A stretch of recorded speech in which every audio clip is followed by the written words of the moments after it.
इल्तिजा मुफ्ती अनंतनाग पुंछ राजौरी पार्लिमानी हलके की सबसे कम उम्र स्टार कैंपेनर आज सपहर को खिताए पीर पंचाल का सहरोजा दौरा मुकम्मल करके वादी लौट चुकी हैं और अपने साथ ले गई हैं इस खित्ते की बहुत सी हसीन और जमील यादें। And she has left behind a healthy and pleasant political discourse.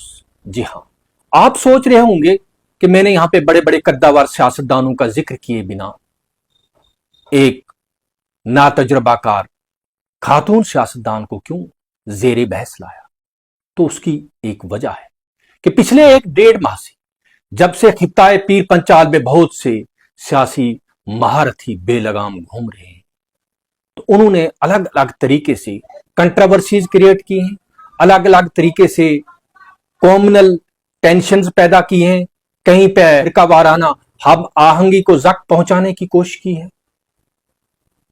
आप देखिएगा कि किस तरीके से 70-72 की उम्र को क्रॉस कर चुके सियासतदान कहीं पे वोट बैंक पॉलिटिक्स के लिए 1947 के वाकयात को दोहराते हैं और उस जेनोसाइड को दोहराया जाता है, तो कहीं पे 200 से जायद किताबों का मुसन्निफ कहलाने वाला शख्स तबकाती जंग छेड़ने का ऐलान करता है, वो लोगों की गैरत को ललकारता है, वो मरने मारने की बातें करता है, तो कहीं पे पीर और मुर्शिद कहलाने वाले साईं के मुंह से सहवन ही सही कुफरिया कलिमात निकल जाते हैं और उनको तहरीरन माफीनामा पेश करना पड़ता है। तो ऐसे में एक नातजर्बाकार जवां साल खातून सियासतदान आती है और बड़ी खूबसूरती से बगैर कोई कंट्रोवर्सी क्रिएट किए, बगैर कोई तनाजा पैदा किए, बड़े प्यार और मोहब्बत से अपना सियासी पैगाम, अपना पॉलिटिकल मैसेज लोगों तक पहुंचाती है और इस पॉलिटिकल कैंपेनिंग की मड स्लिंगिंग के दौरान अपने दामन को दागदार होने से बचाती है। उसका जिक्र ना किया जाए तो क्या है। और हमारे यहां देखिए आप, कई बार तक कानून साजिया के मेंबर रह चुके सीनियर वजीर, वो भी उनसे भी सहवन गलतियां हो जाती हैं और बड़े अदीब शायर पता नहीं क्या क्या कहलाने वाले दानिश्वर, वो इतना, मैं कहता हूं आउट ऑफ फ्रस्ट्रेशन क्या कुछ कहते हैं।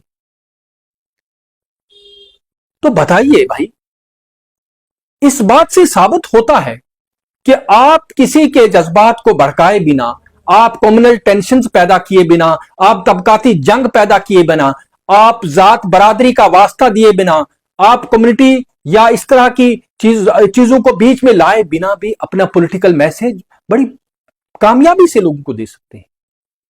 And that's called the statesmanship. हमारे लोग सियासतदान तो है, they are politicians but not the statesman. Statesman जो होते हैं, उनकी बात, उनकी गुफ्तार, उनका तखय्युल, उनका विजन बहुत वसी होता है। तो मेरा सवाल यह है, क्या हमारे इन तमाम बुजुर्ग, तजर्बाकार, सीजन्ड पॉलिटिशियंस को इस जवां साल खातून सियासतदान से सीखने की जरूरत है? क्या समझते हैं आप? और इस खातून ने जिस तरीके से खित्ते के अलग अलग कबीलों में, अलग अलग कम्युनिटीज में, अलग अलग इलाकों से अपने आप को कनेक्ट किया है, उससे इसने उन तमाम लोगों के दिलों में एक जगह पैदा की है और उसमें उनकी हरीफ जमातों के लोग भी शामिल हैं। भाई, यह अलग बात है कि वो उसका एतराफ करें, लेकिन उन जमातों के हिमायती और वोटरान बतौर खास वो उनकी नजर का तारा बन चुकी है। भाई, अगर आपको दिलो दिमाग जीतना है तो आप कंट्रोवर्सीज के मजहब का सहारा लेकर, और अगर आप वाकई एक कामयाब स्टेट्समैन हैं, तो आपको कम्युनिटी का, कबीले का, मजहब का सहारा नहीं लेना होगा। आपको बड़े प्यार और मोहब्बत के माहौल में लोगों तक अपनी बात पहुंचानी होगी और लोग रिस्पॉन्ड करेंगे। इस मसले पर आप क्या सोचते हैं? कमेंट बॉक्स में जरूर अपनी राय का इजहार करें। बहुत बहुत शुक्रिया।